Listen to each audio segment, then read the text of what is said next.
Okay, another question for utilitarianism. Let's just go ahead and grant one of the assumptions of utilitarianism, that it's possible for us to calculate the amount of pleasure and pain that we experience, and we can quantify that amount of pleasure and pain in units. And we can even assign the quantity of pleasure and pain that we experience a particular numerical value, say between 1 and 10 or 1 and 100.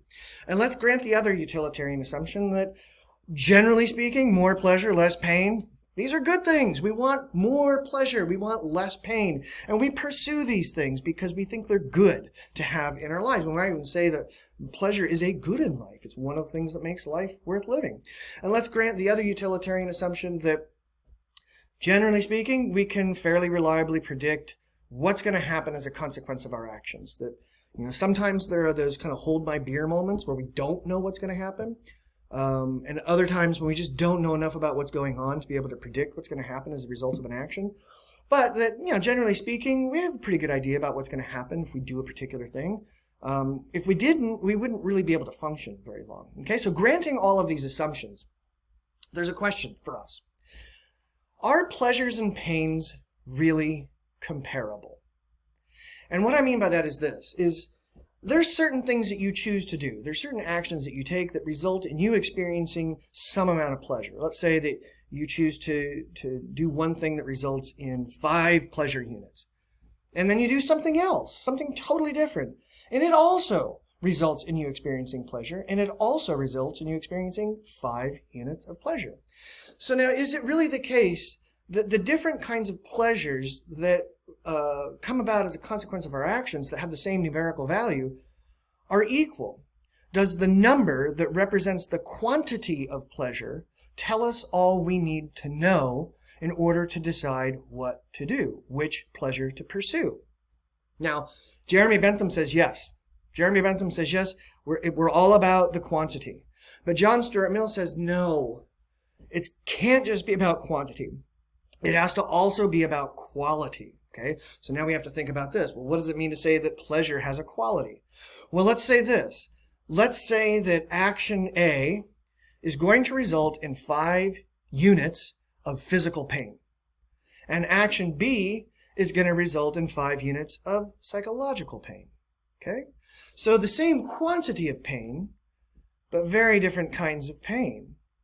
Is the quality of physical pain and the quality of psychological pain something that needs to be accounted for when trying to decide the thing that's going to hurt me?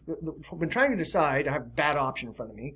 I have to either do the thing that hurts me physically or do the thing that hurts me psychologically. Is the number enough? And Mill says, nope. You've also got to consider the quality of the pleasure, the quality of the pain, because, as Mill famously said, I'd rather be Socrates dissatisfied than a pig satisfied. There are some pleasures that are higher and some pleasures that are lower.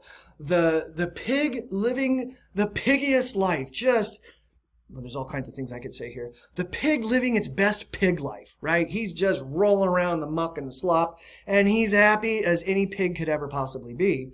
Mill says, as happy as that pig is, I'd way rather be a dissatisfied human being, because a dissatisfied human being experiences higher pleasures than that pig could ever experience. Okay? And so that's the question for us.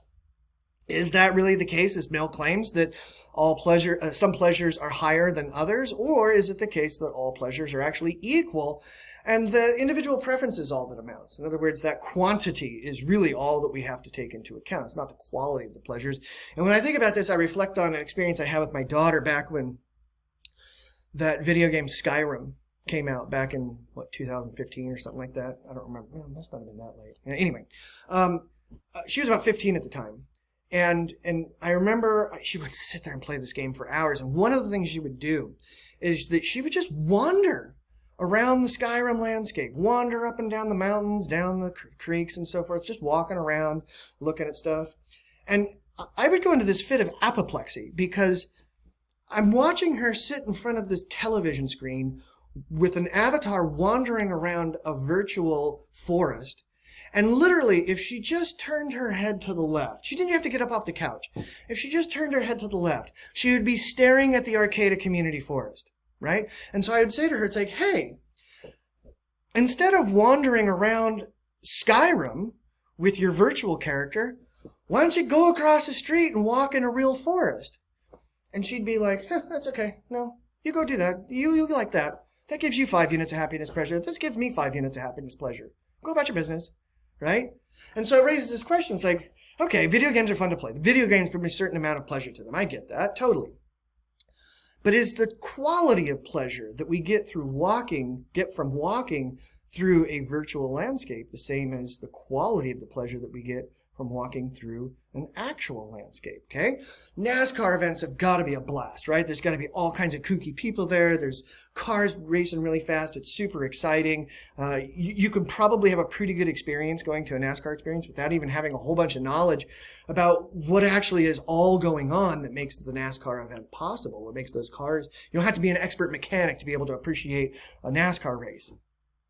Is the pleasure that we get from a NASCAR race the same as the pleasure we get from seeing an orchestra?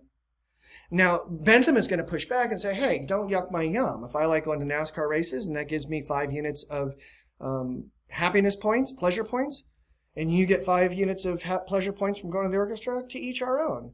But Mill's going to say this. Mill's going to say, no, unlike the NASCAR race, that I might be able to get some kind of superficial pleasure from the excitement of watching, the orchestra experience is going to be a much richer, much deeper quality of pleasure than the NASCAR experience if I have some knowledge of how the orchestra is creating the experience that it's creating for me. In other words, the orchestra is a higher experience because it requires a depth of knowledge to understand what's going on in the orchestra to actually be able to appreciate it as more than just sounds. Okay? Now, we can make the same argument that if you understood a lot about mechanics and all of the dynamics of car racing, that you'd enjoy the NASCAR race more as well. But what Mill's going to argue is, in the end, these two events aren't comparable, that one is higher and one is lower. And this was relevant, or this was of concern to Mill. This was important to him because he wanted to make sure that we advanced civilization. In other words, that as a civilization, we became better. And for him, becoming better requires that we know how to choose wisely. Okay? So imagine this, Mill would say. Imagine you get this massive tax refund and you're stuck with a dilemma. Should I use this massive tax refund to fund my college education? Or should I just throw the biggest monster rage for all my friends? Okay? So I've got all this money. What should I do with it? Should I go to college? Should I spend it on the rave? Okay? Now, what Mill's going to say is, okay, if you're going to make this decision with all of your other friends who also got tax refunds, you guys are all trying to figure out, what do we do with our tax refunds?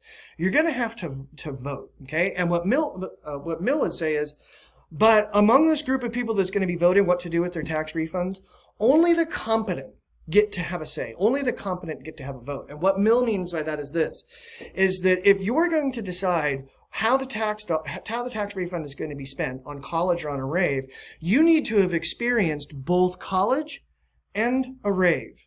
Okay? You need to know what the quality of these kinds of experiences are beyond just the numerical value that correlates to the quantity of their pleasure. Okay? And so Mill was saying, you've got to actually have experience and knowledge and know how to choose wisely.